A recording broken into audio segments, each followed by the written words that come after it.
মাকুম বিধানসভা সমষ্টিত আমাৰ এটা সৰু যোগদান কাৰ্যসূচী আছে।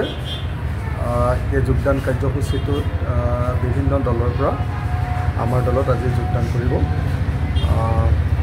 ইয়াত আপৰ পৰা আহি আম আদমি পাৰ্টিৰ পৰা আহি কিছু সংখ্যক মানুহে যোগদান কৰিব আৰু অসম জাতীয় পৰিষদৰ পৰা আহি কিছু সংখ্যক মানুহে যোগদান কৰিব। আমি গোটেই ৰাজ্যজুৰি ব্যাপক ৰূপত 2026 চনৰ বিধানসভা নিৰ্বাচনৰ কাৰণে সাংগঠনিক তৎপৰতা চলাই আছোঁ। 2026 চনত যাতে আমি সঁচাকৈ বিজেপি চৰকাৰক উফৰাই দিব পাৰোঁ আৰু অসমীয়া জাতিক যাতে সুৰক্ষিত কৰিব পাৰোঁ, তাৰ কাৰণে আমাৰ এই প্ৰচেষ্টা অব্যাহত আছে। তাৰে অংশ হিচাপে আমাৰ এই মাহটোত যোগদানৰ মাহ আৰু সাংগঠনিক মাহ হিচাপে আমি সাংগঠনিক আমাৰ দলৰ মানুহবিলাকৰ মাজত সভা সমিতি অনুষ্ঠিত কৰিছোঁ আৰু তাৰ পাছত আমি যোগদানৰ কাৰ্যসূচী কৰিছোঁ।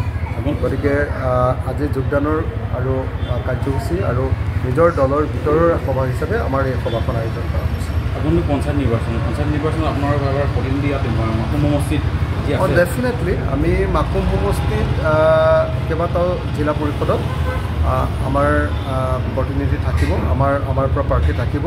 ৰাইজৰ দলৰ তৰফৰ পৰা প্ৰাৰ্থিত্ব দিব খুজিছোঁ।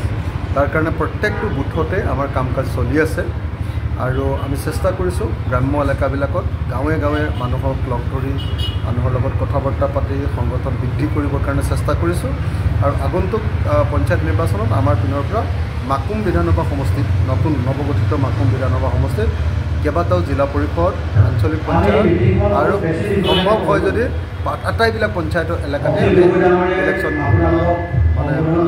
নিৰ্বাচনত অংশগ্ৰহণ কৰিবৰ কাৰণে চেষ্টা মানে বিভিন্ন দলৰ নেতৃবৰ্গই আমাক একচুৱেলি সাক্ষাৎ কৰি আছে আৰু 2026 চনৰ নিৰ্বাচনৰ কাৰণে আমি বিভিন্ন দলৰ পৰা আৰু দল নকৰা বিভিন্ন নেতৃবৰ্গই আমাৰ লগত যোগাযোগ ৰক্ষা কৰি আছে।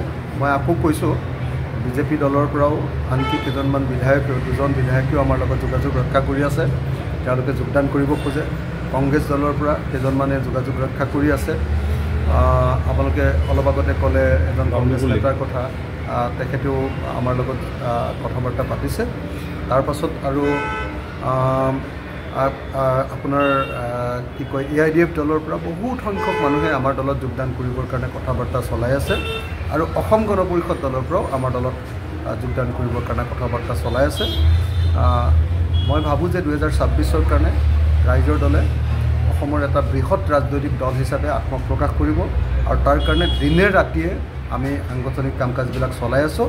আপোনালোকে 2026 চনত ৰাইজৰ দলক এটা শক্তিশালী ৰূপত দেখিবলৈ পাব বুলি মই আশা প্ৰকাশ কৰোঁ। মই আপোনালোক সকলোৰে আশীৰ্বাদ বিচাৰিছোঁ।